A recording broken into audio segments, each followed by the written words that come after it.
What is up, everybody? Welcome to The Stack. I'm Alex. I am Justin. I'm Pete. And on The Stack, we talk about a bunch of books that have come out this week. Comic books. We review them. Comic books. Comic books, because that's the club we're in. We formed a club, and now we're talking about our favorite things, comic books. So let's get... Shall we play a round of golf or tennis, my clubmates?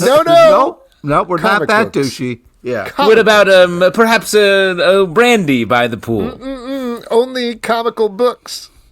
Ooh, let's talk about some funny books. Yeah. Well, why don't we kicking it off with Absolute Wonder Woman number 13, comics funny. written by Kelly Thompson, art by Matthias Bergara. In this issue, after recovering from the maze where she was for the past several issues, Diana is back on Earth, but dealing with a new mysterious threat who has some surprising connections to Wonder Woman. Pete is, I believe, making the same position as the hands, the mysterious hands on the cover. On the cover, it's a great cover. Trying to grab onto that wonder. Yeah, that's right. I'll just say it simply: this title does not miss. There we go. Every issue. That's a great way to That's word all it. you gotta say. It continues to be epic, amazing art. Some might say super tight bananas art. And I mean, I don't want them to ever stop making this comic. So please continue always. I like the beginning with the Themyscira kind of like storybook thing we got. There's really the artistic panels are just absolutely fantastic. Pete, if I know anything about comics, nothing changes and stasis is rewarded. So I think you'll be just fine. Okay. With that continuing forever as desired, I want to talk about just the excitement of a new storyline, a new arc, I should say, coming through on Wonder Woman. Not because I was sad about the old one. It's just every new one introduces a new and super interesting angle into the Wonder Woman character and the very interesting part of the Absolute universe that she occupies. So very excited for this. I like where it's going here. It feels a little bit more personal to Wonder Woman, very internal. A lot of times we're getting a flashback that is speaking to her as the action is unfolding. And this, it's even more reflexive on the character and her past, so that's really cool. Yep. Yeah. And great art from Matthias Bergara really fits in nicely with the rest of the book. Good stuff. Why don't we move on and talk about another big one that I know Pete's probably excited for. Teenage Mutant Ninja Turtles number 12 from IDW, written by Jason Aaron, art by Juan Ferreira. This is the final issue of the book by this team. And I should mention, spoiler warning for everything here. I'm sure we're going to get into spoilers about this one in particular, as the Turtles are facing down the mayor of New York City just in time for the mayoral election here in real New York City. Very nicely. And some big stuff goes down as we get this final arc, and we tee things up in a big way for the next team. Pete, you love being a turtle, but you've been very conflicted about this title because they've been broken apart. They're finally back together, finally working together. How's it feel? It feels great. And also we get the kind of wrap up of this storyline, this kind of idea that Splinter was dead and also talking to them. And I was worried that they were crazy or stressed or, they were talking to a dead rat for a while there. And I was worried about their mental health. But are you worried about their cholesterol dealing with all this stress? Because it's a major factor. Well, the good thing is they're young. You know what I mean? They're teenagers, so you know what I mean? Like it's. Do we know what is their actual age? Are they 13 or 17? Because let me say they've aged up in this comic because Donatello looks rough. He's been through some stuff. He's seen some things. So then can we get teenage off the masthead here? Come on, guys. These guys are not teenagers.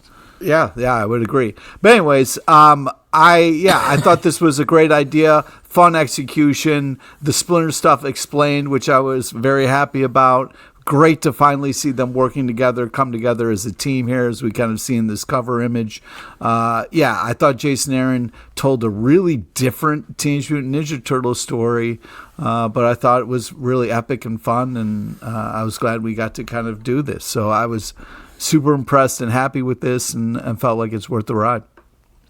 Yeah, I mean, I really like Jason Aaron's run, especially the first 8 issues. this last arc felt like it needed more space and time, especially this issue. I wish we had one or two more issues to sort of put to rest all of the election, big mutation stuff, and then had a little more time to deal with the Turtles coming together, like you're saying, Pete, and the fact that their lives have changed a lot. Because I do think they drop into being sort of teenage vibes, where I want to be like, Donatello almost starved himself in prison a minute ago. Like, I feel like he wouldn't be quite so definitely malnutrition. Yeah, but we need to he's get still some pizza pretty thin. in this guy. Yeah, exactly. The most healthy thing you can have, especially with their failing hearts, which I hope is dealt with in the next arc. But more, I like the Splinter thing that happened here. I wish, and this is a slight spoiler, I will say, I wish he got to come back as the tiny rat that he is, actually, and not this half-human mutated rat, which is not what he is. I was very surprised this ended.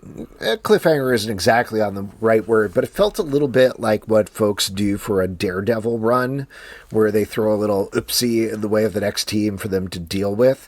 So I am curious to see how Gene Luen Yang and Freddie Williams II, who are taking over from here, deal with that particular thing. But it's cool. It's funny to hear you make that Daredevil comparison, since that was what they were originally parodying. Really? How is that? What are the comparison points between Daredevil and Turtles? Because... Are you serious? Yeah. What are the comparison points? They call them the Foot Clan. Okay. Because of the ninjas in Daredevil called the Hand. Yeah, but those are different parts of the body. Oh my God, dude. All right. Ooh, nice. Pete, you really thought you were bringing some knowledge to Alex, and now Alex was just like, nope. I'm trolling you. I'm just toying with you. I'm being a troll. Anyway, shout out to Juan Ferreira on art. I think he has done a fantastic job. Obviously, Agreed. In the tank for Jason Aaron already, but all this stuff just looks absolutely great. You're in the Aaron tank? The next one. What? We're in the Iron Tank, man. Yeah. Ultimate Spider-Man number 22 from Marvel, written by Jonathan Hickman, art by Marco Cicchetto. Some big stuff going down in this issue, despite the fact that mostly everybody is sitting around in a bunker underground for most of the running time. We get, again, some big revelations here. I don't know. I don't even know what to say about this title at this point, other than, like, it's just this slow simmering pot of tension, and I am starting to feel like now that we're 2 issues to the end of the series forever, I'm kind of like, okay, maybe now we can start getting to it. Like, you can only simmer the pot so long before you'll boil off all the water. That's all. I got news for you, Alex. This pot has been maybe boiling for longer than you think, and this is maybe the plan the whole time. What I wish for this comic is that it could just go on forever, as Pete was wishing earlier on, because it's so smart. It feels like, to your point, Jonathan Hickman can sort of bring stakes for any of these characters at any time out of any situation. And I love that. I love this world. I like the little remixes we've gotten on all these. I just love the Peter Mary Jane straight up sex scene we get in this issue, which was like cool. It was, I miss it. I mean, I'm here for Shay always, right, Alex? Oh, sure. Boy. I love all of her character aspects. Yes. I would like to agree with Justin on one thing, and that is, if you are going to be a house guest, bring steaks. You know what I mean? People love steaks, so bring them. People get to enjoy them. Sauce. Yeah, so the soy sauce bit was really weird. I was like really thrown by the soy sauce bit, because it's like this thing of like, you better no soy sauce, and then the kid's like, I want soy sauce. It was like, it was the structure of a comedy bit, but without actual jokes. Yeah, it really. Well, I was like, Spider-Man has supposed to have some levity and some fun moments, but this soy sauce bit really threw me. And then it was like more about a Seinfeld thing. Well, but here's the thing. I think it was like what I liked about it, actually, is that it felt like Jonathan Hickman's take on what Otto would do as a fun little Spidey prank.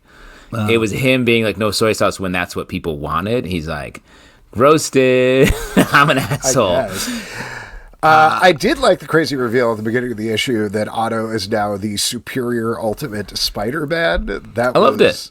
It's great. Pretty wild. Another just little fold. Yeah. Jonathan Hickman can just casually fold in a major piece of recent Spider-Man lore with just like a little gesture in the first 6 to 8 pages of this title. It just feels so, while there's so much happening and so much plot and story here, it still feels light the way a Spider-Man book should. I do think some bad things are going to happen in the next issue and the second issue after that. Well, they only got 2 issues left to do that. So because we had a lovely MJ and Peter Parker sequence, which is nice to still see in comics. You know what I mean? And it's when nice have two lovers had sex for the last time and it never had gone bad after that? Yeah, exactly. Usually if they're going to show something. And because I haven't said it, I also like the Peter Parker and Mary Jane sex scene. I just wanted to throw it out there because both of you guys said it separately at different times of the review. I also enjoyed it. Yeah, no, I know. We got your email. We got your email and text, and all of the I guess drawings. I don't know what they were. Renderings. Yeah, I mean, I'd call it more of like a making love scene personally. But if you guys want to call it a sex scene or like, Justin, what did you call it when we were texting? Like some real serious fucks. I said he said downtown. Yeah, downtown to Bonetown. I said downtown to Bonetown. Oh, I thought you said downtown to Pound Town. My bad. Yeah, did you actually say with great Pound Town comes great responsibility? Oh, don't say great fuckability. Yeah, don't say that's well. Anyway, who can say what we said in text? Why don't we move on and talk about? Anyway, we're artists. Artists and critics are the same, is what I say. Yeah, I guess their soy sauce bit wasn't so bad. Number 12 from DC Comics, written by Mark Waid, art by Dan Mora. This is the first of many DC KO tie-ins that we're going to be talking about this week. And in this one, Mr. Terrific is putting together some time-lost blips of heroes to take care of a mission for him. We get to see them wrestle with the idea of essentially they're like echo time ghost type situations. Yeah. Of characters from different parts of their history. So we got like Superman Blue or Guy Gardner when he was Warrior, etc., things like that. They take a lot of time establishing that, hey, if they die, it's not going to ruin the timeline, just FYI.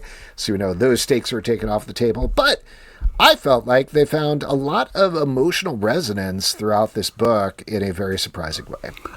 This is a follow-up question real quick. Did you say that if they die in the KO fight, that they won't die in real life, is what you're saying? Yes. If they die in the game, they won't die in real life. But if they die in real life, they die. Like our lives. I wasn't questioning that. I don't know how much we have to explain. TBD. And just to be clear, like Pete has a game of Super Mario Pause where he's hovering right over a pit because he's like, if he dies, I die. I die. That's what Pete thinks. Pete's worried that if he unpauses his game, it's over for Pete. I went over to his house, and they don't normally do this, but the Mario was like, let me die. Yeah. If you leave it paused for long enough, he does beg you to let him die. It's been years. Every iteration. That's back to the original, back to the 80s. That janitor who worked at Nintendo was like, please let me die. Anyway, this book, you like what I was going to say about this book, this is fantastic. This is a fantastic comic. One of my favorite reads of the week. It is, Mark Waid is just a master, and he's able to like not only tell a story that fits in with the larger crossover that's happening, that has some resonance in the larger event, but brings emotionality to characters that, from a meta point especially, have been sort of edited out of the DC continuity, but are characters that were popular at a time, or at least headline making. You got Hook Hand Aquaman, you got Blue Superman, you have Batman Beyond, all these characters, like, I like that, but there's truly no place in the continuity. We can't like these characters and have the current versions around. So from a meta textual point, it's like, oh, well, this is interesting. And then he gives them so much emotional resonance where they're simultaneously feeling their feelings as characters, but also their feelings as like edited out characters. It was just operating on multiple levels for me throughout, and also they're having a cool fight in hell. So shouts, and Dan Mora's art is absolutely fantastic. One of my favorite reads of the week. Real hot take there, Justin. Mark Waid is a great writer. Wow, that's some magical stuff. I do agree with everything. Don't you come said, for me unless you got a hotter take. Out-heat me, bro. Out-heat me. I agree. I love this. I thought all the time that we got to spend with the characters was interesting. Also, the twist that happens where you think like, okay, yeah, this is all about the fight, and then there's like someone robbing a bank. You're like, what's going on? And then the hell reveal. I was just like, kind of just want to get excited and enjoy the KO thing. I was a little like, oh man, I don't want to be doing too much extra stuff that distracts from this fight. But I'm nervously excited about what the hell reveal is going to be. But yeah, this is awesome. Art's fantastic. Love the pace. Love the action. This is cool. Next up, the Terminator Metal #1 from Dynamite, written by Declan Shalvey and Rory Conville, art by Lorenzo Ray. We, or rather you guys, actually talked to Declan Shalvey about this book a couple of weeks back on the live show. Yeah. But this is a, not continuation, but an expansion on what he was doing on the Terminator title, focusing on a very specific story about a reprogrammed Terminator who was sent on a specific mission with some humans. And I gotta say, I don't know if you guys specifically talked about this with Declan, but this plays out almost like Tales from the Crypt, but in the Terminator world, because it gets so dark and upsetting by the end here. Very excited to read the next issue, but I really like this quite a bit. Yeah, when talking to Declan about it, it was the pivot point. I mean, a lot of it was what he wasn't fully saying was like, well, we wanted to do more, and so we started over with another comic, a new #1. So it was that to a degree, but the creative pivot point was moving out of these Terminators from the past and getting into Terminators pivoting forward into the future. And this I thought, was a great kickoff, super dark, but also getting to the point. A core idea of Terminator is, hey, AI is bad, which, I feel that resonates with me in some way even today. So I think we're getting that here in this comic as well. So it hits from the 80s, 90s, and today is what you're saying. Alex, you should check out the interview. It's pretty good. Really breaks Yeah, Alex, down. give it a shot. Yeah, check it out. I don't really like comic books that much. I'm more into like golf and baseball and things. Oh, here's the thing. Interesting. Golf is what you said first. Shouts to you. It sounds like you should be part of a club, a country club, a comic book country club. No, I'm already in a comic book club, confusingly.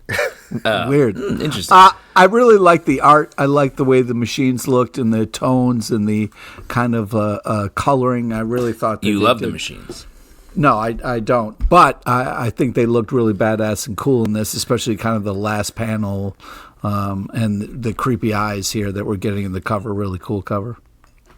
Next up, New History of the DC Universe #4 from DC Comics, written by Mark Waid, art by Tony S. Daniel and Hayden Sherman. I think Tony S. Daniel is credited for this, but it doesn't quite look like his artwork, and I think Howard Porter is credited on the front. So I don't know what's going on there. Somebody else figure that out for me. Regardless, I don't remember whether we looked at the 3rd issue of this necessarily. I believe we did not. Right. Just because we kind of had the same discussion about the 1st and 2nd issue. We were like, yes, this is a good encyclopedia, an interesting look at the history of the DC Universe. But I thought it would be interesting to check back on this one, not only because Hayden Sherman's art is sick throughout here, but because we are starting to talk about the present and future of the DC Universe as well. So given all that, we do get a couple of pages that are checking in with current continuity, leading to a tease of the future that I'm going to very embarrassingly say, I looked at that double-page splash and I don't know what's going on. Oh, wow. I was I gotta turn in my comic book club card, I believe is what they call it, because I was looking at this and I was like, normally you could look at those chalkboard things that Jeff Johns is enamored by and be like, yeah, I know, that storyline's coming over the next year. The stuff in here, I was like, this could be literally anything. You guys tell me. You're the big comic book fans. I'm more of a sports guy. You're talking about the double-page spread with the circular imagery. Yeah. I mean, what did you not know about? I don't know. This all feels like, I guess some of the characters it's just non-specific. What is going on here? It's just non-specific. Like, it felt like there were a couple of cool-looking heroes and stuff, but normally you see something like, oh, there's the winner of DC KO, and okay, here's the DC Next Level stuff they're teasing. But this stuff is like... I honestly, I'm off the chalkboard thing where it's like, the commandy question mark. I'm like, okay, I don't need that. But like, I'd rather see him doing a little gunfight. Yeah, for sure. Here.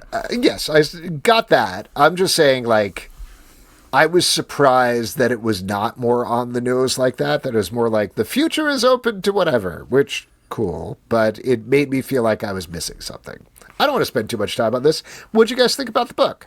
I thought it was a very cool cover. I also think it's like, it's a great way to make me read with all these amazing pictures and stuff like that, because this and that's what we're here for. A lot of reading, but read. It's worth it.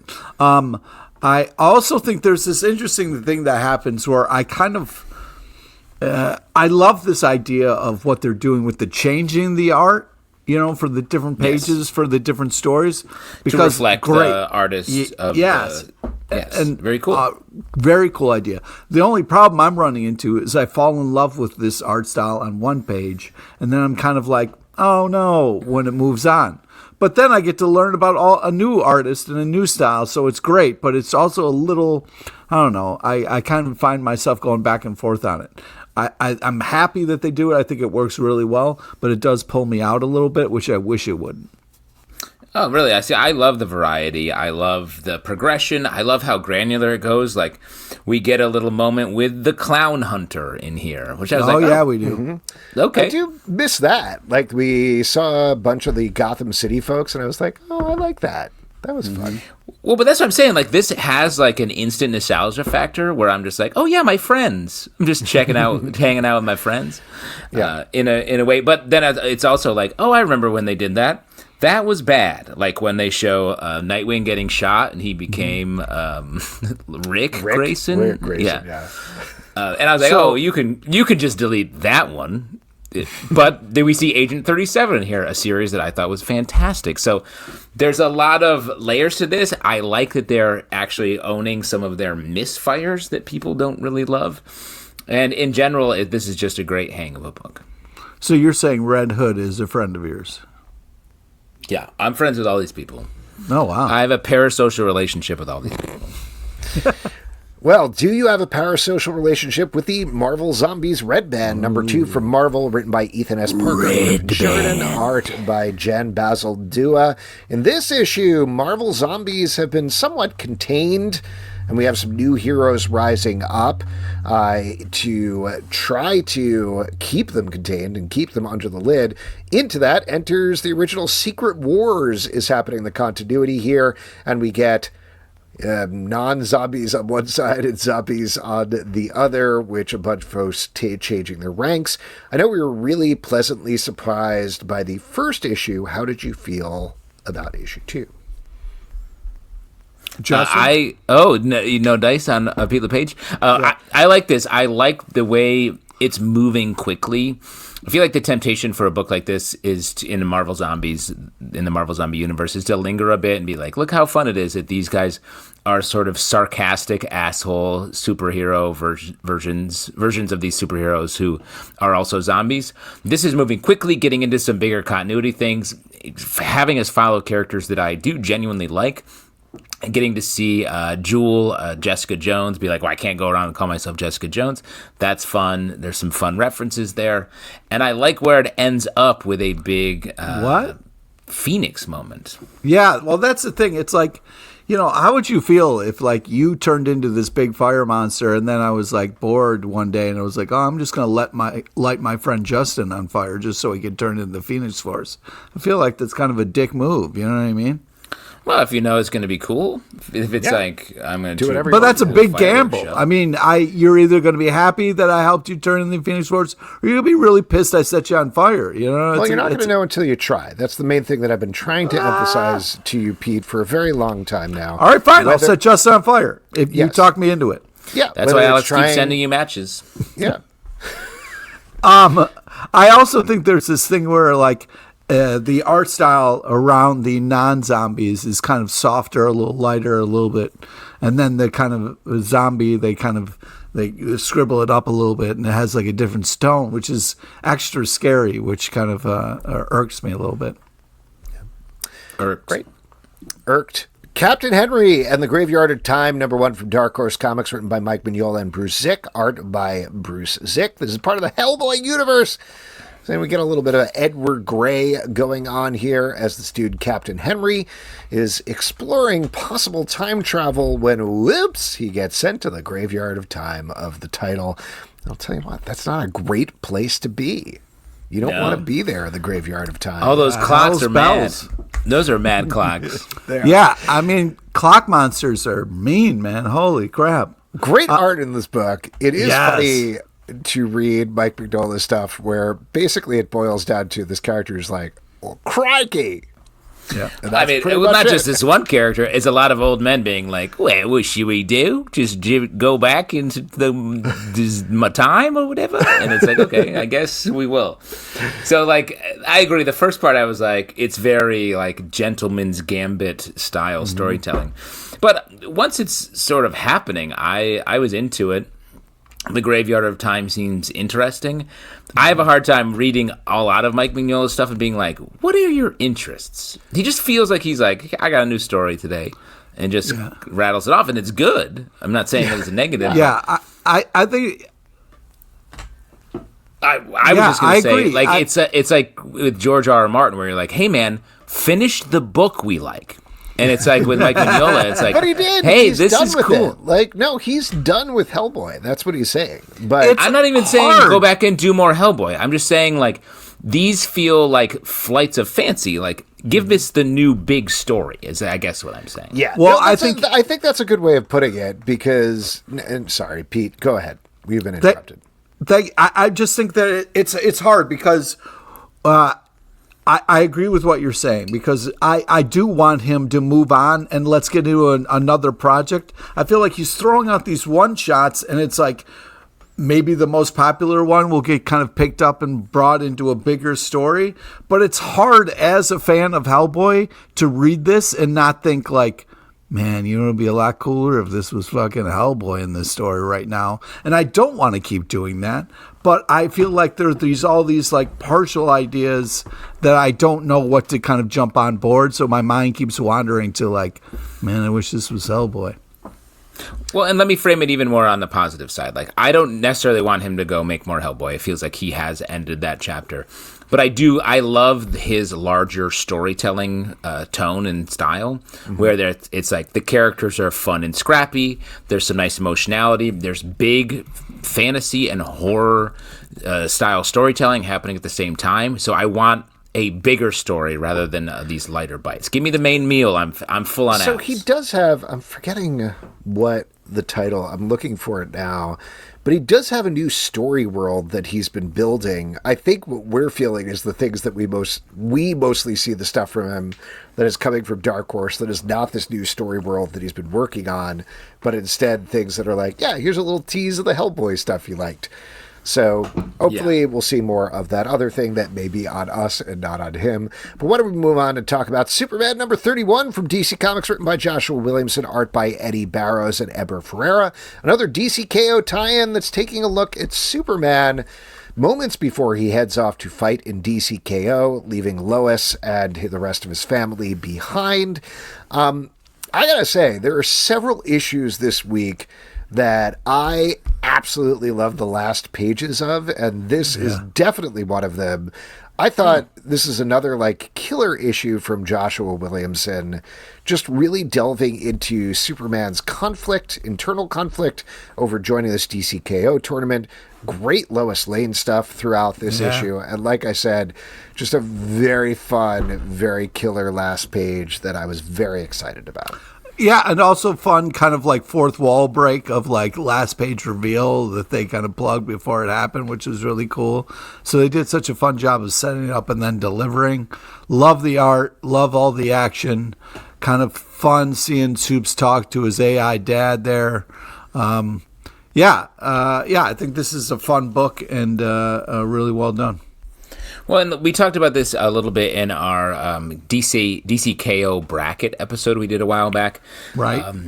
About how every Omega, there's an Alpha. We're doing a little bit of that work here, which I thought was really nice, enticing, teasing. And yeah, the last page reveal, or like there's like 3 reveals happening at once in these last few pages here. They were excellent. I love the emotionality of this story. Superman talking to the sort of ghosts of his parents.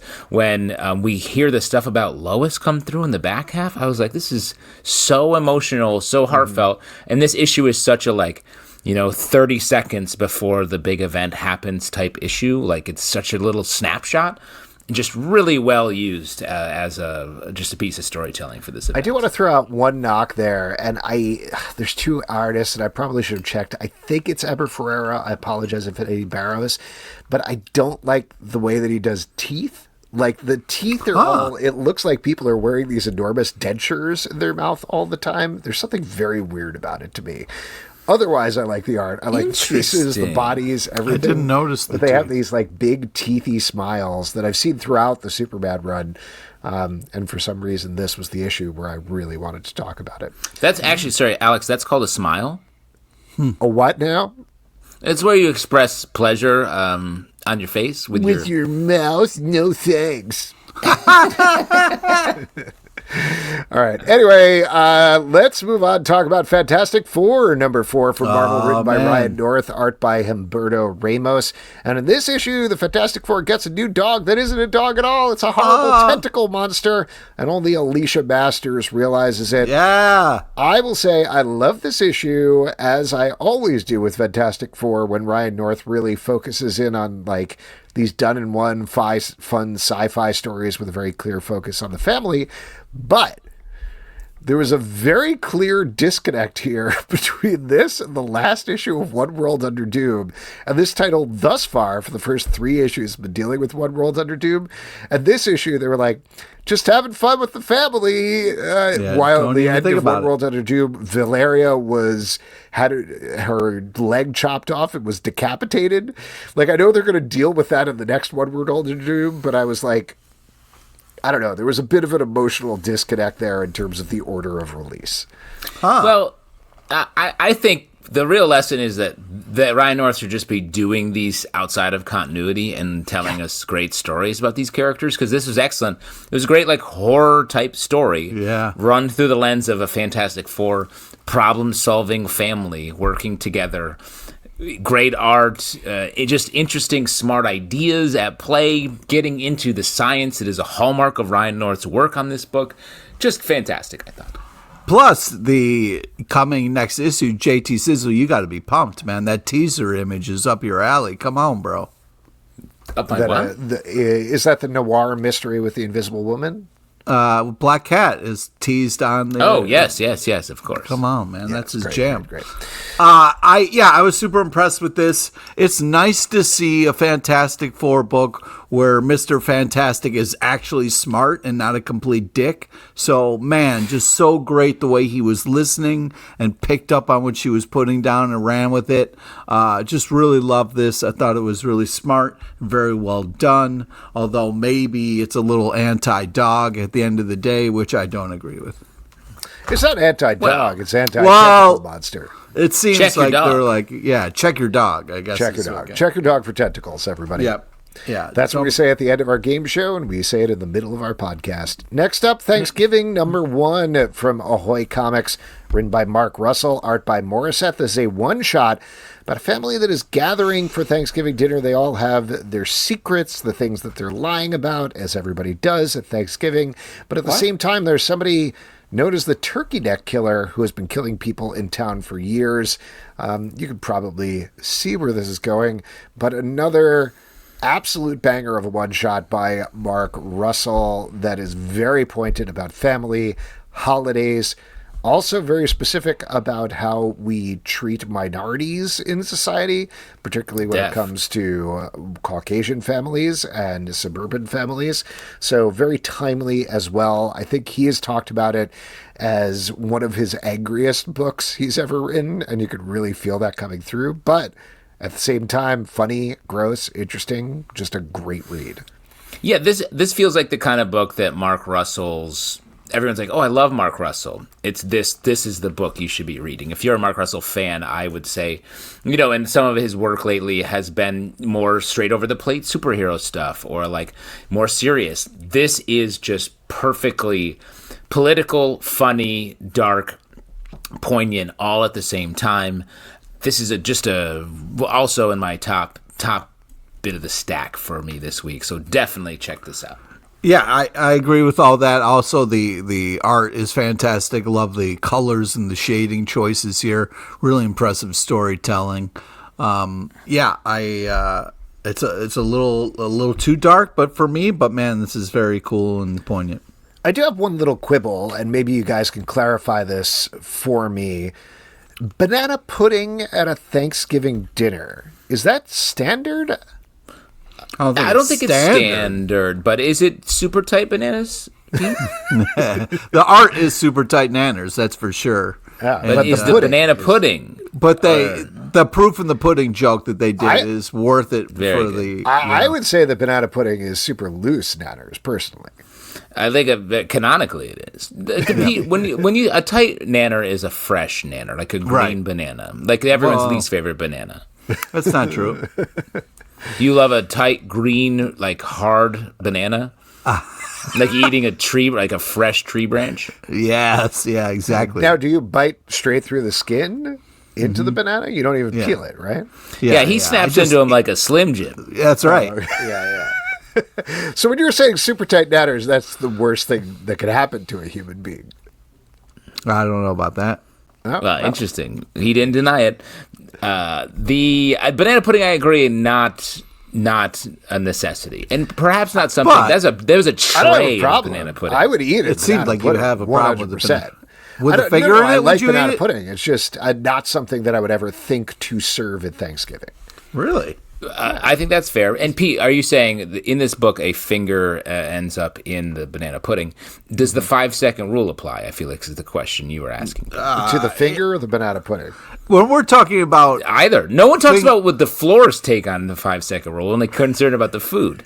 But I think it's a great point. When you were talking about body both parts, are edible. 5-second rules are no longer applying. You know what I mean? You can't 5-second rule a finger in a pudding. You know what I mean? But where's the line? What about like a piece of steak tartare?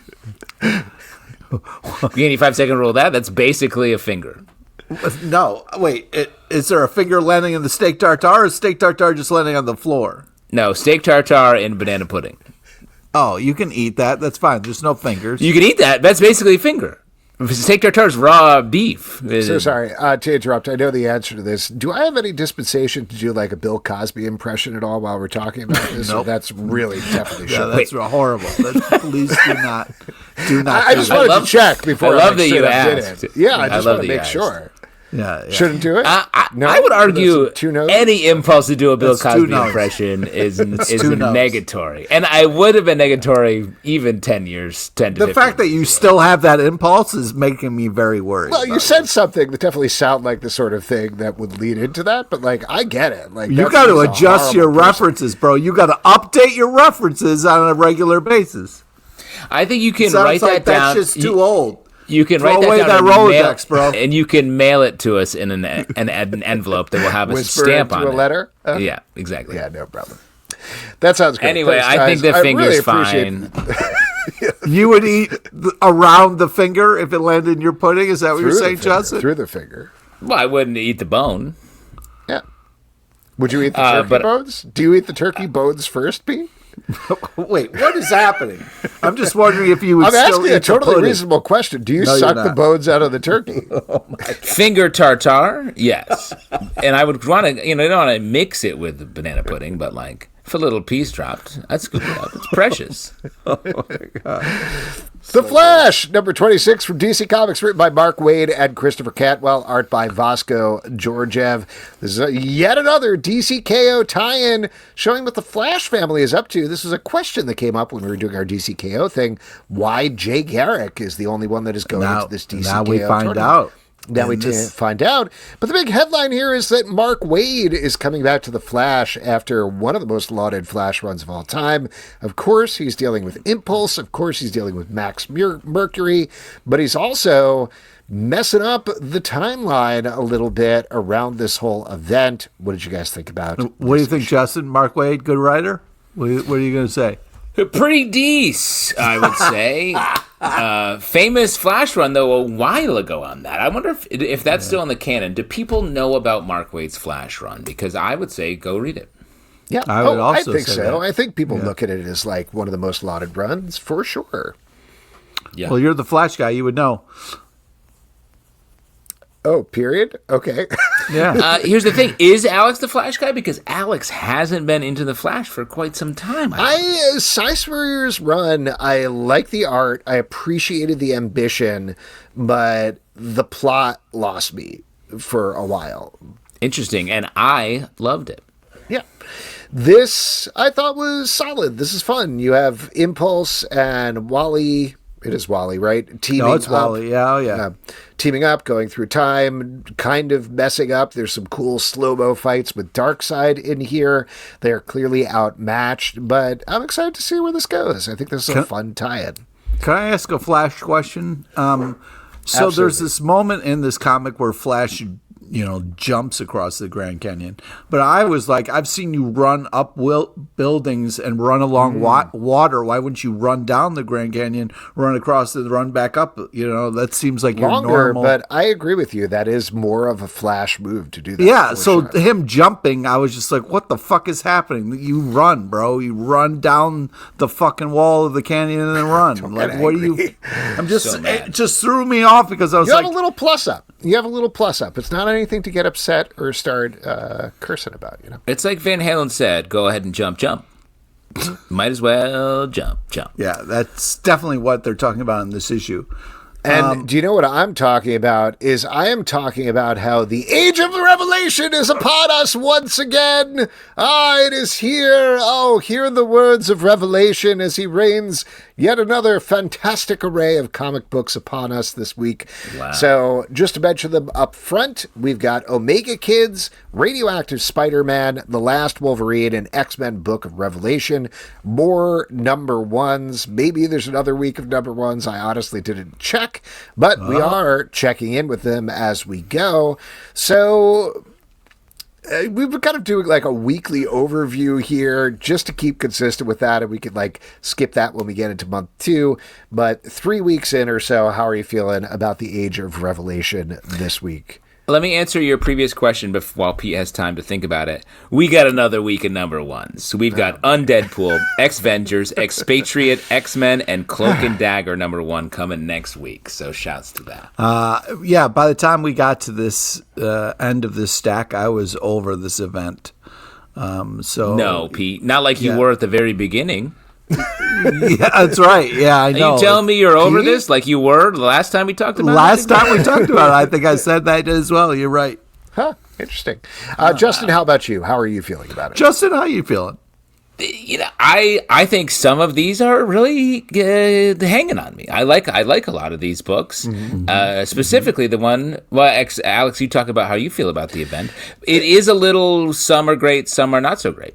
Yes, and I think that's what we expected going in, and that's what we've been saying all along. I am continually hit with, I don't know what the spine of, like, this event needed a spine book, I feel like, because there were so many things going on in so many different directions that while I do like some of these titles quite a bit, particularly this week, 2 of my favorites, I would say, of the event so far are in this week's bunch. I'm just not sure what we're heading towards. Like, there's a little bit of a hint of it in the last book we'll talk about, but I don't know. It feels a little scattershot in terms of what we're supposed to be looking at, what we're supposed to be following. Agreed. But why don't we talk about the specific titles, kicking it off with Omega Kids, number 1, written by Tony Fleece, art by Andre Genelette. And I will mention, I chatted with Tony Fleece this weekend at Baltimore Comic-Con, and he had a really interesting take on this book, I thought. I asked him about the challenges of tying to this event, given the schedule, and he said, well, I didn't, is essentially it. Like, he specifically called out the book that he and Tim Seeley did with the Venom event. What was it? Venom War? Yeah. Where they did the Wolverine book, and their thing is like, we can't deal with this. Let's take Wolverine elsewhere and do another story. And so his goal here was to do the same thing, to like, obviously it's tying in. Obviously Jed MacKay has like the overall Bible of the event, but it's so much easier for him to tackle if he's like, and I'm going to take these characters and move them over here. Well, but let me say, I think that's great. It's super smart, and it's why an event like Age of Apocalypse, which I think is the direct comparison here, worked super well, because each title was super specific with what it's doing. The less successful titles in this crossover are the ones where like we're a general part of this event where they're like, yeah, you can't talk, you lose language if he touches you in this way, and it's like it just feels like it's repeating information, while this book feels very specific and targeted to this thing. It feels like we have a team of child assassins working with Kid Omega. Oh man. And they are also maybe up to something else, which I think is really interesting. This book's surprisingly dark, while also maintaining this tone of like, we're kids in a fucked up world, and that's a nice mix. This was the top 2 of this event so far. Ooh. Yeah. Some of first off, creepy kids really freaked me out, so I was kind of like back and forth on just this the book. creepy kids. Yeah, just creepy kids in general. So like, but I really love the idea and what Tony's doing here. You know, Quentin Quire is this, you know, kind of like badass kid who's smart and outmoves everybody and kind of is really kind of maniacal. So having these like younger kids who are kind of like more of that he's got to deal with, I think is a really fun and interesting position for him, you know? So I love this kind of setup. But yeah, I am creeped up by kids. So yeah, I don't know. There I'm it is. interested to see where this is going to go. But I should clarify, I'm not talking about kids in general creeping me out. I'm just saying creepy, You did evil say that. kids. You did say kids. Yeah. Yep. Well, I really love this as well, in case I didn't already say that. This was another one of those great last page books in this stack. Just has a really good page turn here. Reveal at the end. But I also think there's a really nice extension of Quentin Quire's character that's done here that feels like consistent growth. Like that is a hard thing to do with these future set events, because it always feels like you're responding to what's happening. But this actually feels like an older Quentin Quire who has learned a couple of things. That's definitely helped by Andre Genolet's design, which is great. All of the characters are so clear and interesting here. And I'll extend that to the Omega Kids, where we've talked about this with a lot of recent X-Men books, where they try to include new characters. You're like, I don't know what this is. This is not a clean design. And all of the designs here are like, yes, I know who that character is. I understand them. I get their powers. Let's go. So I do have a Quentin Quire follow-up question. Yeah. This book seems to imply... Quire? Yes, exactly. Quentin Quire. Yeah. This book implies that his hair isn't dyed purple, it grows purple. Yeah. And that his beard also grows purple. Pink, right. Pink, right? Is that accurate? Well, do you see he's purple a space or pink? kid. Like purple pink. Yeah, I always thought it was pink. Interesting. Eyes are weird. What do you see, Pete? You're colorblind. I'm colorblind, so I think it looks white. Really? Wow, that's crazy. Eyes are Being fascinating. colorblind is crazy. No. I'm not saying that negatively. It's just like eyes are fascinating. It's really just kind of interesting. They're different. We see the world differently. I initially, when he was first introduced in New X-Men, always thought that his hair was dyed, but I think over time they've just been like, that's his hair. So his mutant power is like big brain stuff. Why are you so worried hair? about his hair? Like, it seems Just like a strange idea. I thought he was just dyeing it as a choice, and instead he's like, yes, I'm a mutant. My hair's purple. Nightcrawler has blue fur. He has pink hair. Or purple, or white, depending on what your eyes see. Well, it's definitely not white. And honestly, this cover Fuck makes you, it look asshole. like pink. I think it's purple in the comic. Guys, weigh in with the hashtag purple, pink, or white on the comic book club. I've already had a problem with pink tonight with our guest, where I called out the sound effects being pink, so maybe there is something going on. You did get in sort of a big fight. Yeah, I thought it was red. It was a huge fight.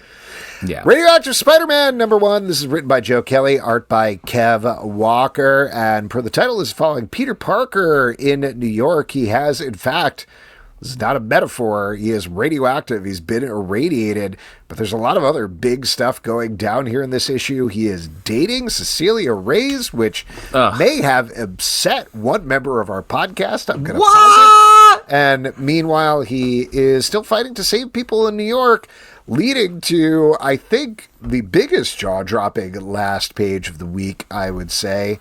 Yes. Justin, I think you love this one? I do love this. This is the most Age of Apocalypse type book for this event. And I say that as like, I loved Age of Apocalypse. This event seems to strive for it. And this is the book that people should be reading. It's a character we know and love dealing with a bunch of bad circumstances and some good ones too. Like, he seems genuinely happy. I like this relationship. Yes, I was talking about Spider-Man, the main character.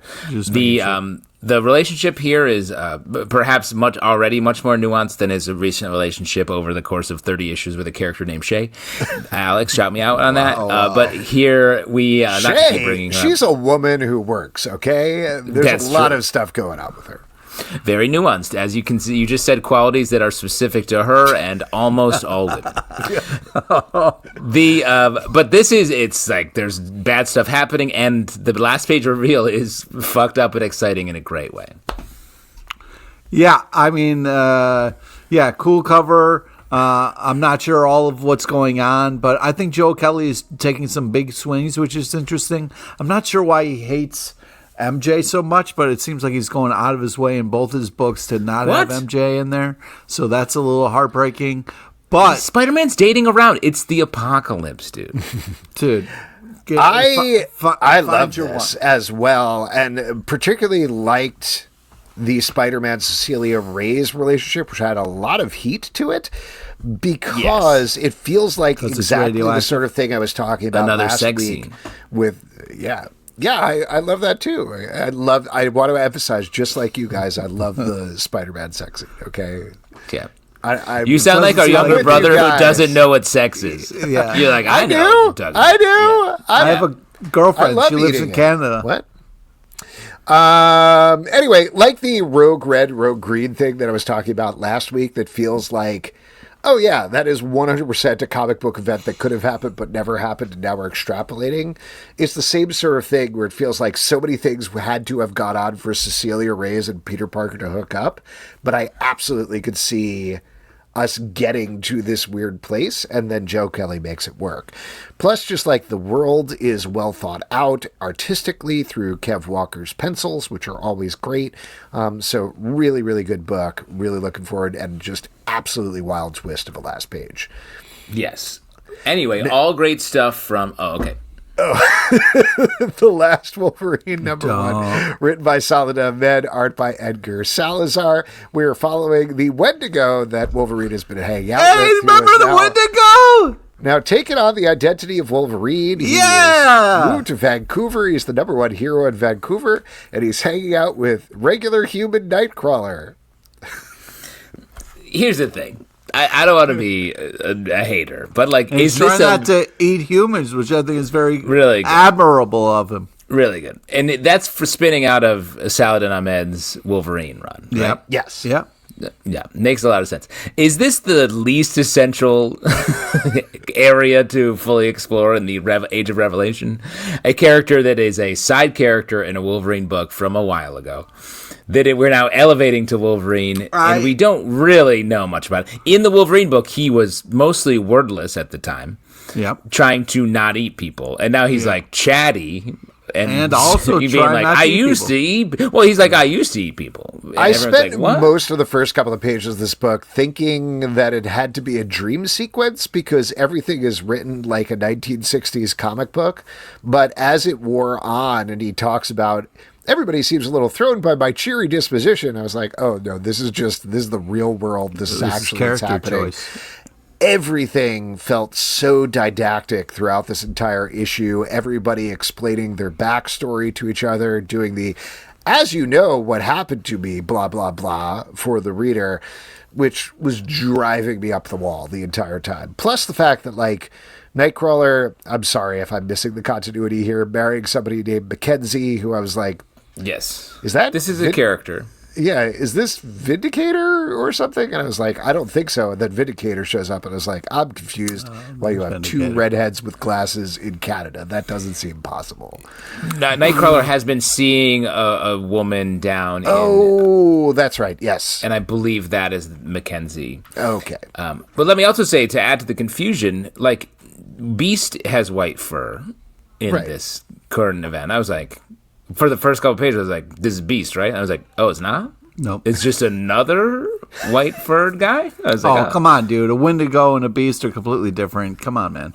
Name a couple ways they're different when you bump into them on the street. Well, how are they different? Well, first off, a Beast you can have a conversation, a very educated conversation with. This guy's chatty. This guy's chatty. Well, yeah, but normally a Wendigo, you're not going to get that much out of them. You bump into them on the street, you're offering a trivia question? First thing? Mm-hmm. First thing. A science-based trivia question? That's right. Anyways, I enjoyed this because it was rewarding Wolverine fans of the Wendigo book, so I thought this was a fun use of that Wendigo and kind of a fun escalation of that idea. It's a fun use of that Wendigo. I was excited to see him. He's a happy-go-lucky guy. I appreciate that about him, and I was like, man, I love the positive outlook he has on life. Also, it would be nice if someone was like, hey, man, I'm trying not to eat you. I'd be like, great. I'd like to know where you stand. Appreciate that information. If it could make you happier, would you eat human flesh, Pete? Like, let's say, just to throw something out there, a finger and some banana pudding or something like that? No, I don't think I would do that. What if it was mixed into the banana pudding? We talked about it being on top of the banana pudding. What if it got a little mixed in? Right. Like, no, still like eating your medicine, right? Like you can, the finger's in there, but there's banana pudding around it. So yeah. like, when I give Pete his medicine, I just put a little cookie on the top and I just shove it into his mouth. And snout, I should say. And he eats it right down. I sometimes have to push it in with the rubber end of a pencil, but it's okay. That's just us hanging out. Now, what I'm hoping for this book, though, and I believe we were discussing this with the Wolverine run, is if they specify whether you have to be in Canada and eat human flesh to become a Wendigo, or if you could eat human flesh anywhere and become a Wendigo. Because they haven't, they've been a little waffly. I think it's only Canada, man. You can't go. Canada. Yeah. That's a sentence you don't hear a lot. Is like, hey, sorry, guys, you have to be in Canada to do this. You're going to want to head north of the border to do that particular thing. Yeah. I mean, I very much enjoyed this. The Wolverine being a complete asshole was a little heartbreaking, but the Wendigo lifted my spirits. What do you think, just while we're talking about the overall event, what do you think about the fact that, Revelation, the whole age of Revelation is just, a little bit of America? It's the East Coast, it's half of America, but, Vancouver is fine. And presumably a lot of the rest of the world is fine as well. I agree. It's weird. I was like, let's think a little bit bigger here. It's like he took over just a little bit. And I was like, but yet he's fighting with Arakko.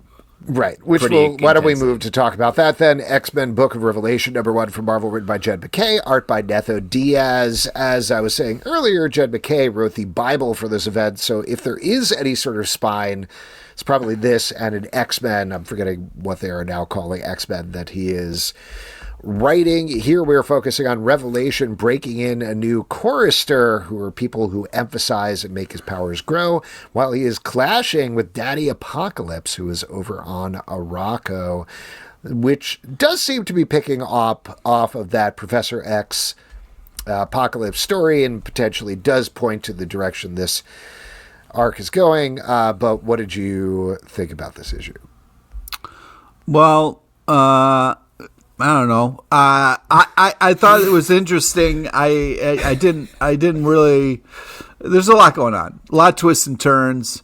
The fun death talking shit, and two old revs there, and and then you got throwing kids off a roof, which luckily the ghost of Kitty Pryde was there to catch it. But man, if that ghost of Kitty Pryde wasn't there, that'd be a real different story.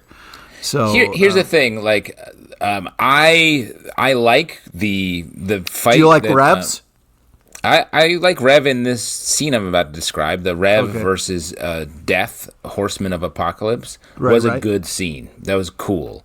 That was well done and made Revelation seem both terrifying, a bit villainous, but also sort of right in some ways. Is hey, we had a deal. Why are you coming down here and messing with me?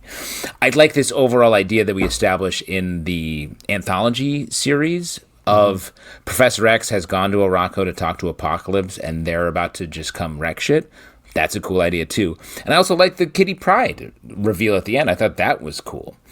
But I think this book has a lot of just problems with the event tied up in it, where it's we don't really know or like Revelation. We spent a lot of time with him for someone who is the villain of the event.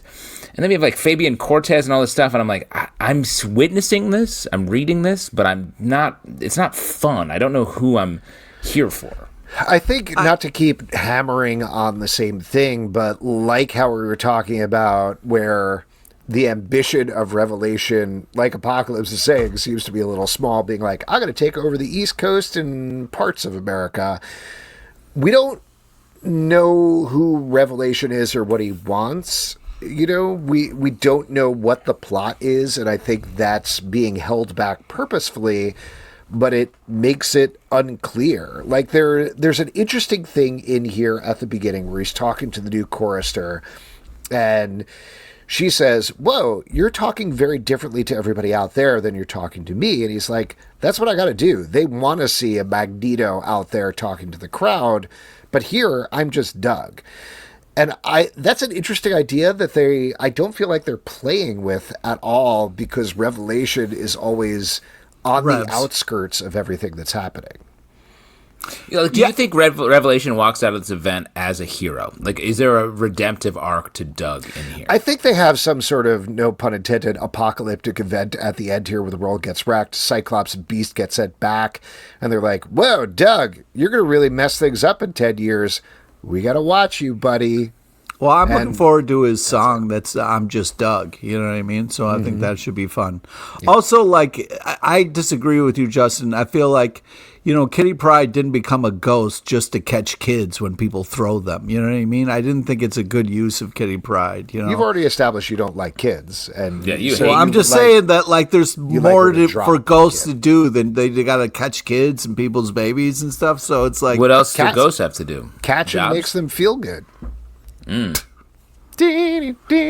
Human busters. I don't know. Workshop. Human catchers.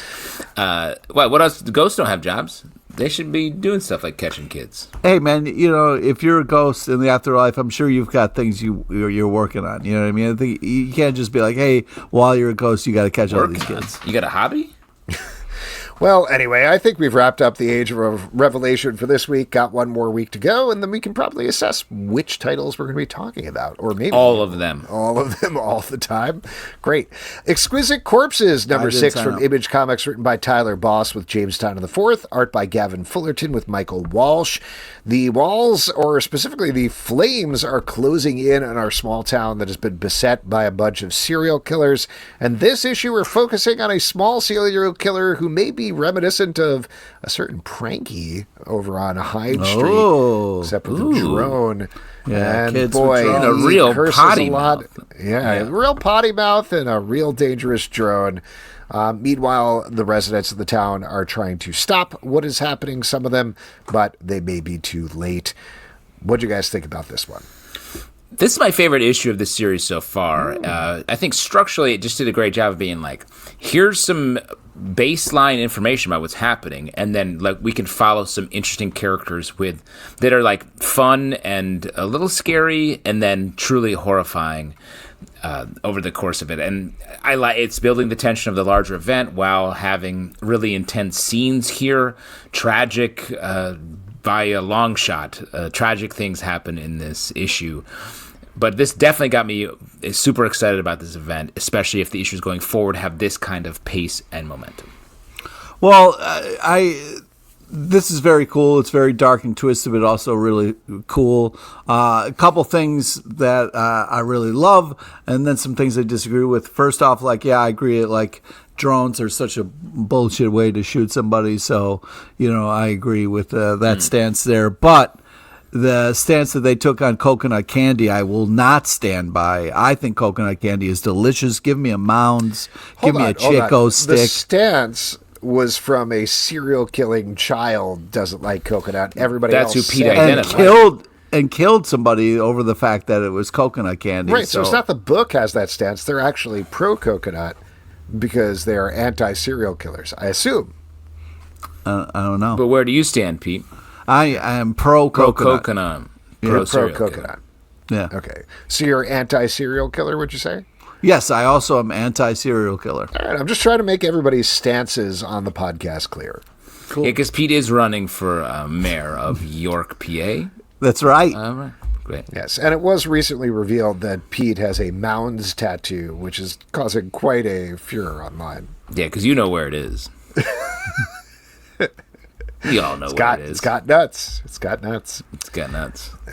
Almond Joy has nuts. I'm sorry. Anyway, great issue here. I really liked. Wow, what a correction, Alex just issued. Yeah. What a disastrous mistake. Ooh, that was close. The drone scene was great. Like one of the tensest scenes this book has done so far, as our little prankster is forcing the kid he's hanging out with to kill some people with drones at a corn maze. Really terrifying. I like this book a lot. I agree with you that this is one of the best issues, mainly because it sets up who is in the issue at the beginning, which is very helpful. There are a lot of characters in here, and we talked about this in the previous issue, that you get to the bracket at the end, and you're like, who are these folks now? Who dat? Yeah. So setting it up at the beginning and then emphasizing at the end, good stuff. There you go. Yeah. And remember, Almond Joy's got nuts. Pete don't. Green Lantern Dark number. Green Lantern Dark number 7, which is different from Green Lantern with nuts, from DC Comics, written by Tate Bromwell, art by Werther Dell'Edera. This is the final issue of this series, set in the Tangent universe, as our Green Lantern finally embraces her destiny and fights back against the forces that have darkened the entire world. Pete, I believe you and I really like this series, and Justin hates everything that comes from this team as well as something. I don't hate it. You hate it. You just think it's the worst. Let me just start by. Why don't you take it away? Well, let me start by saying it's a cool cover. I love this art so very much. We get some cameos in this. Batman's fun with the extra eyes, and Grundy, always great to see. I felt like this had a great ending, worth the journey. This was enjoyable. Yeah, no, I haven't been. I'm not hating on this. It is just so something is killing the children, but Green Lantern that it's so infused with that. So if you're a fan of that, then you're going to love this for sure. And that's it.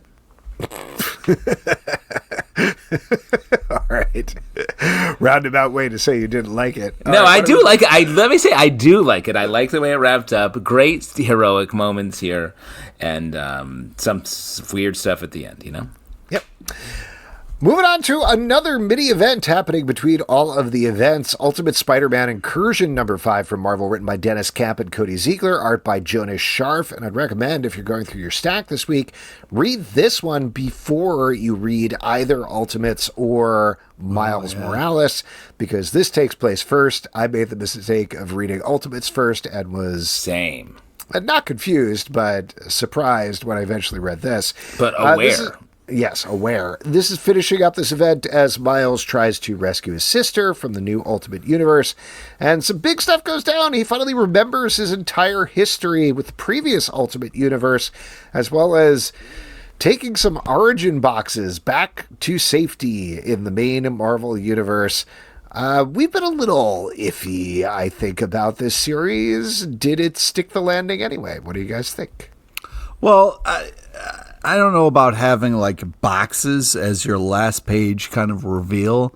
You know, it's just a little. They're really cool boxes. Yeah, but it's still boxes, and it's like, whoa, boxes, and it's like, well, they're shaking, so maybe things are bad. But I don't know. What's your favorite kind of box, though, Pete? Music box?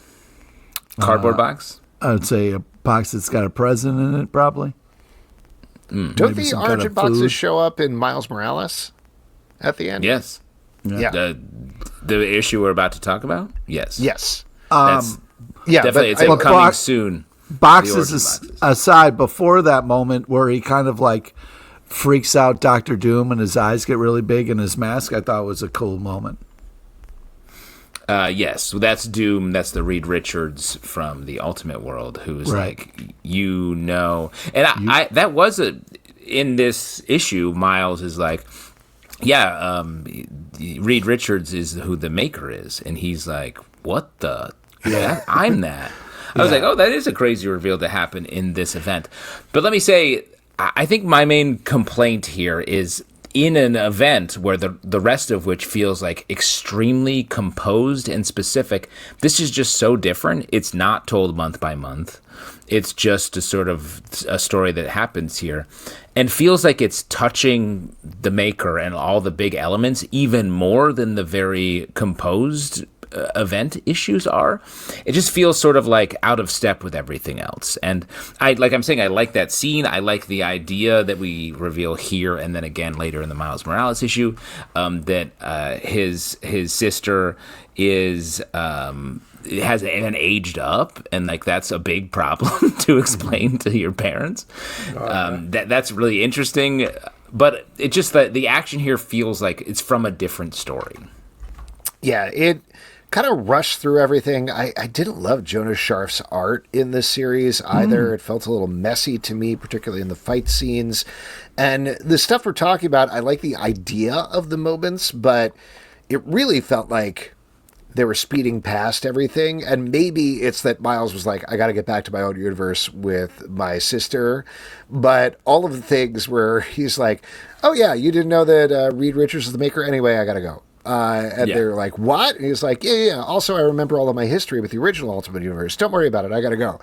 And they're like, oh, but we have all of these weird boxes here. And he's like, I'll take them. Don't worry about it. And it's just, it's moving so quickly past all of these things that deserve, it feels like it's short shrift to the point where Miles Morales doesn't care. And the series is like, I don't know, whatever. We got to get out of here. It's like the party is wrapping up and you're like, yeah, my Uber is here in 2 minutes. I really got to leave.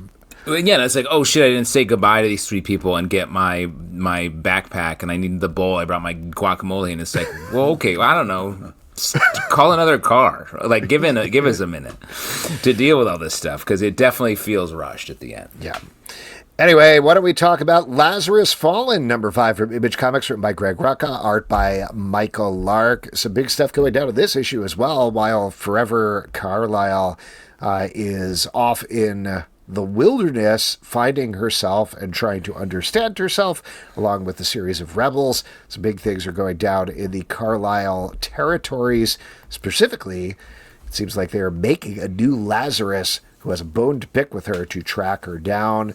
Some great character stuff, I thought, in this issue. Justin, this is one of your favorites, so... Yeah, Justin. Huge fave. This is such a... I was talking about the composed nature of the Ultimate Universe. This is such a composed, focused story. These guys have been on this book for like a decade now, and it's so exciting to have it back and really pushing the same story forward.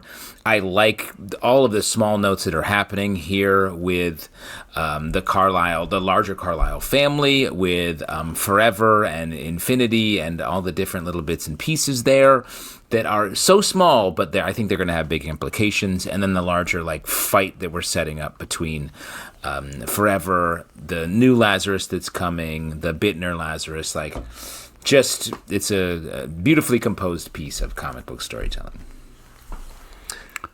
Yeah, it's great. Thanks, Pete. Powers 25, number 2 from Dark Horse Comics, written by Brian Michael Bendis, art by Michael Avon Oeming. As usual with this series, they are investigating some weird superpowered mysteries. This time, a guy with a portal in his head.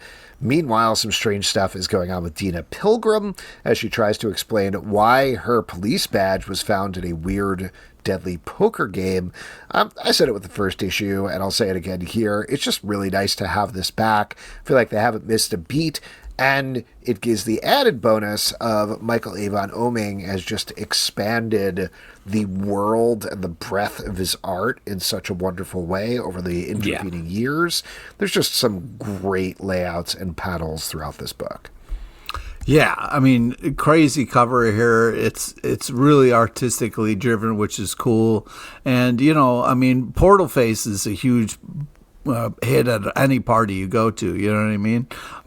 But, I'm just so happy that this is back. I agree with the Zelbatron and think that this is just great and artistic and awesome. So it feels awesome that it's back. Put me next to some really good guac, I'm going to turn into Portal Face. You know what I'm talking about? I'm taking that whole bowl down. Come on. Yeah, chip portal. Big, yes, big I agree. Guac section here on the stack. Yeah, exactly. I mean, Who's Justin, hungry? Great snack. I would definitely yell at you very if you were good camped guac. out at You the do make guac. good guac. Thank Absolutely. you, Alex. Yes. Pete, if you ever invite us over, I will bring you guac that'll knock your socks off. Your Wow. guac socks. Knock your sock? Yeah. Guac your sock? knocking your sock. Justin's knock your sock guac. Oh, boy. That's right. Because, again, Pete has no balls. The one thing I was going to say about this is the... I'm going to mail a punch to the face for you. You're really pushing my buttons here. Yeah, no, I know. I can't push your nuts, so I'll push your buttons. As long as it's not nut punch, right? Yeah. Oh, right. man. Well, I think he doesn't mind it. It's nothing.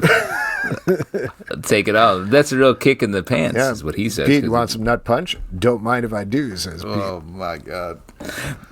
Great procedural. These guys do it better than anybody else, a superhero procedural, and so it's cool to be reading this again. News for the Fallout, number 5 from Image Comics, written by Chris Condon, art by Jeffrey Allen Love. We have a bunch of folks that are dealing with the fallout from a nuclear bomb that has created monsters. And here we get a lot of answers about that thanks to a mysterious stranger, leading to a terrifying, almost entirely black series of panels set inside of a mine. Pete, I believe you love this one, so you take it away. Yes. I do love this. I think it's just really artistically impressive, this kind of black and white, old-timey comic here. And I think that just the vibe, the tension, the all-black panels, it's really impressive what they're pulling off here artistically and storytelling-wise. It adds so much tension when you can't see what's happening, and you're hoping these people are going to make it through these tunnels. So, yeah, such a cool, creative book that is artistic forward that I think is really impressive.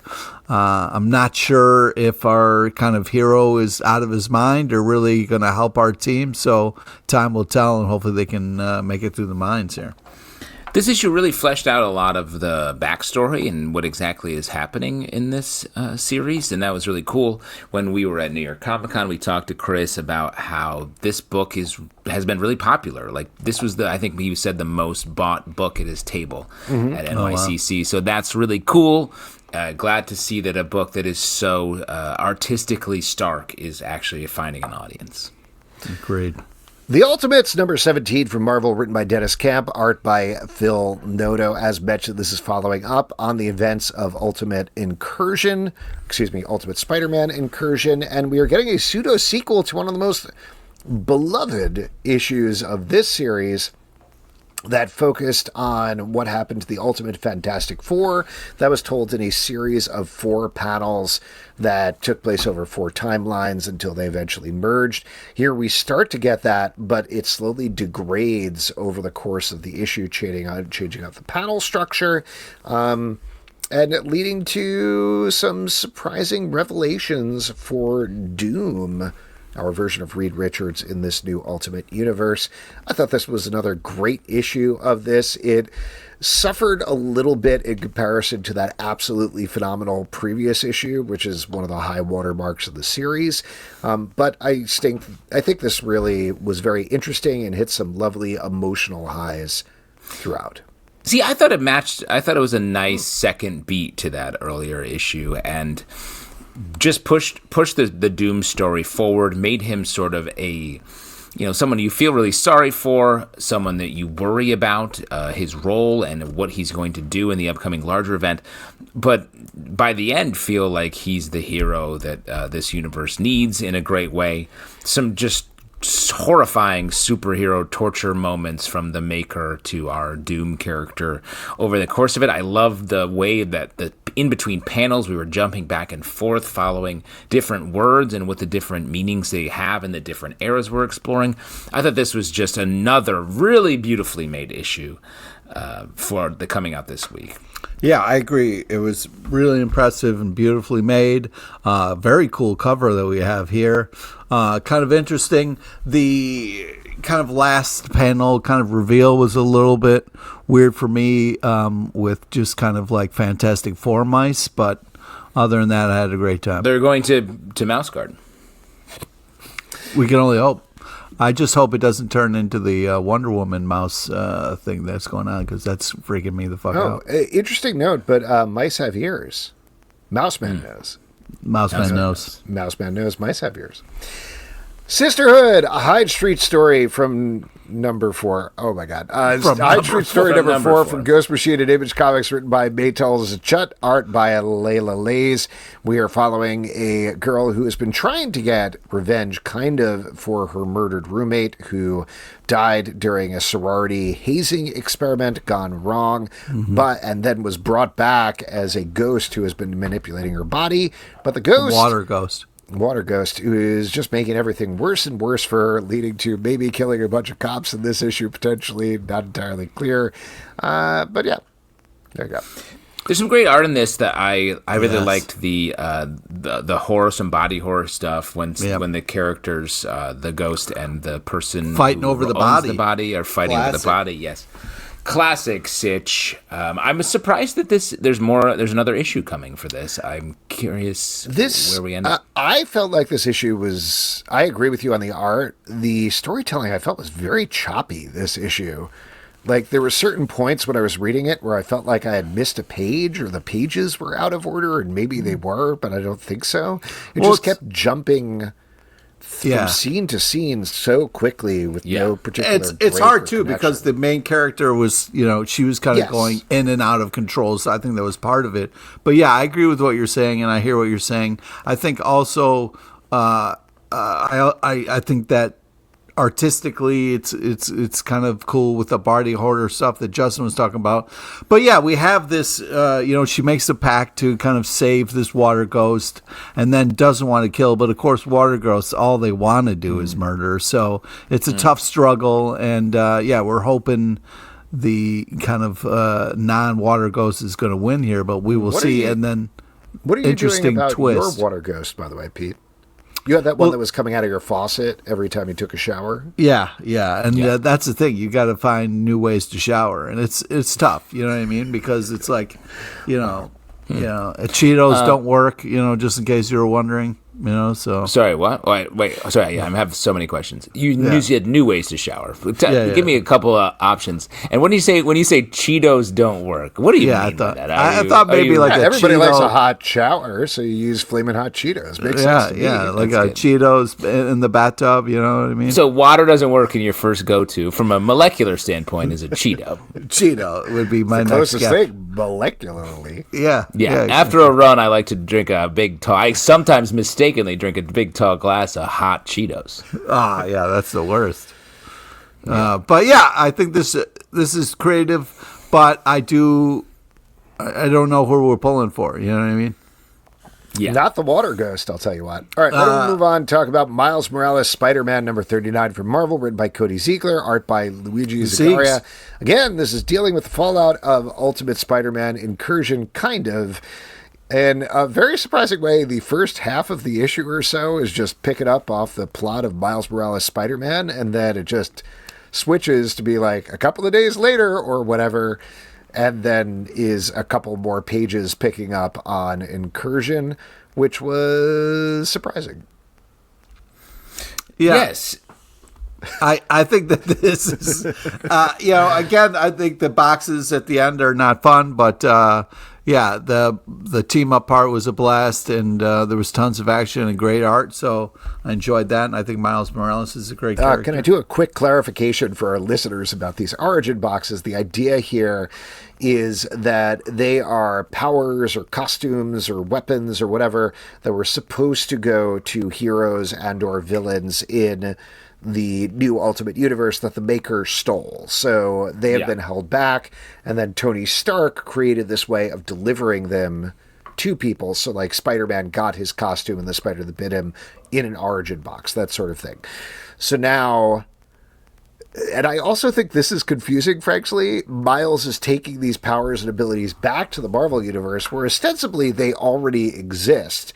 So I assume the concept is they go to the wrong people, and then we get, like, this is not what it's going to be, but, like, somebody new has the power of Thor suddenly, and there's a new character that has to deal with that or whatever, which is very similar to like the absolute power thing that they did where everybody switched powers and then some new people got the powers, but I guess we'll see.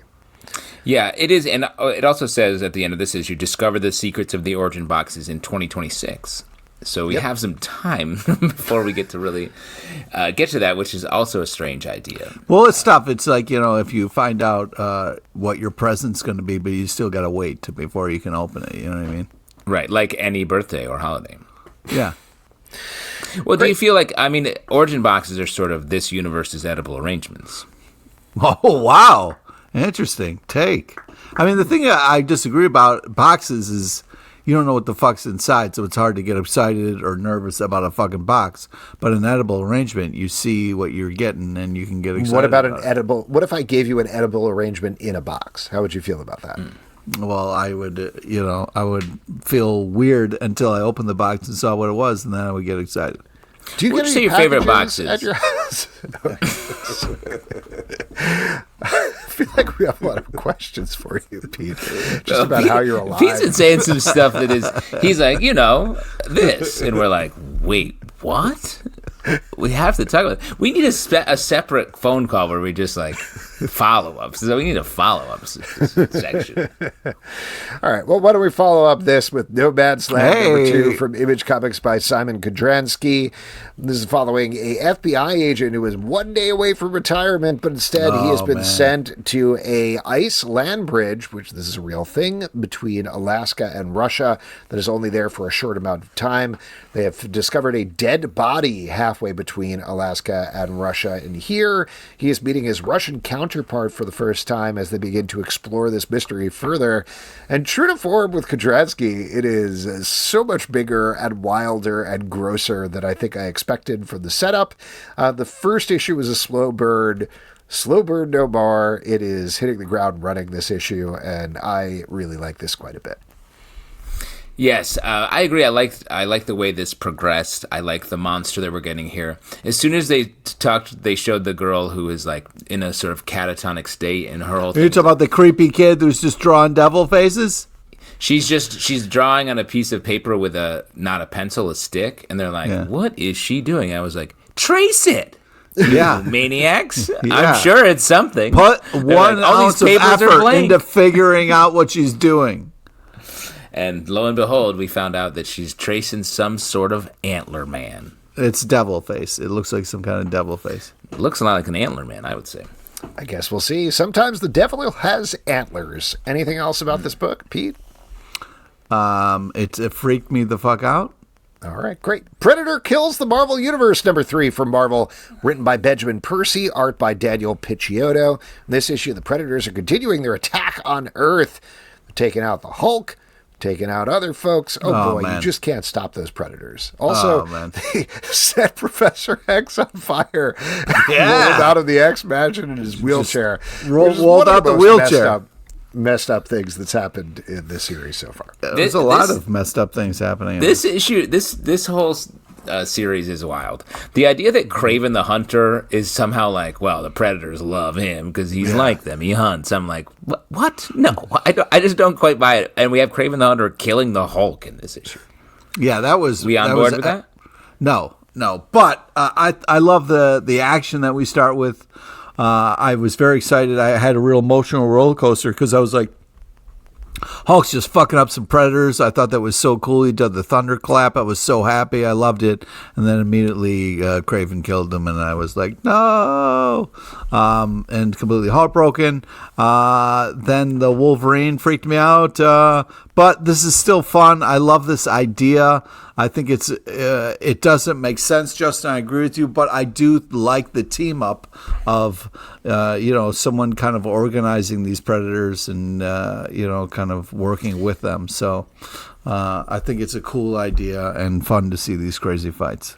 Well, I do say I like the bigness of the story. I think the next issue we're getting to is called Vibranium Wars, which seems fun. And the fact that the Predators it's not just a slow, 4-page, look, they killed this other hero you like.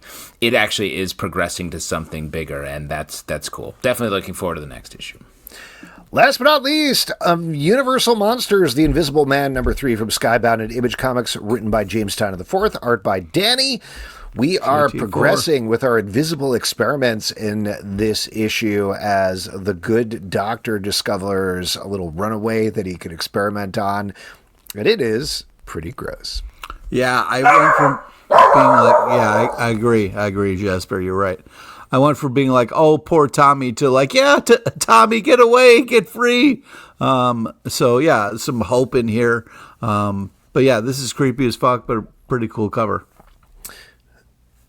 Yes, I just had gorgeous art from Danny throughout here. This is really building in a horrible madness issue by issue. I'm really liking this one. This is one of my favorites of the Universal Monsters so far. Justin, what were you about to say? I think Justin nailed it when he said, "Arr, arr, arr, arr, arr." Yes, my review is bark, bark, bark. Also bark, bark, bark. And one final bark. I like the surprises of this. Like, the art is really cool, like you said, Alex. And the way it progresses, where it's not an invisible man at all. It's an invisible waif. Tommy. Oh, crikey. Well, there you go. That is it for the stack. If you'd like to support this podcast and all the podcasts we do, patreon.com/Comic Book Club. Also, we do a live show every Tuesday night at 7 p.m. on Facebook and YouTube. Come hang out. We would love to chat with you about comics or golf or honestly, whatever.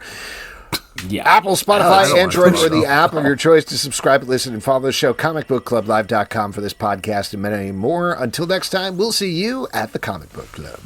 And we'll see you at the Rash Treatment Center, where Pete is suffering from a huge Cheeto infection. Over 90% of his Cheeto not on his nuts, though, because he doesn't have any. Hey. No nuts.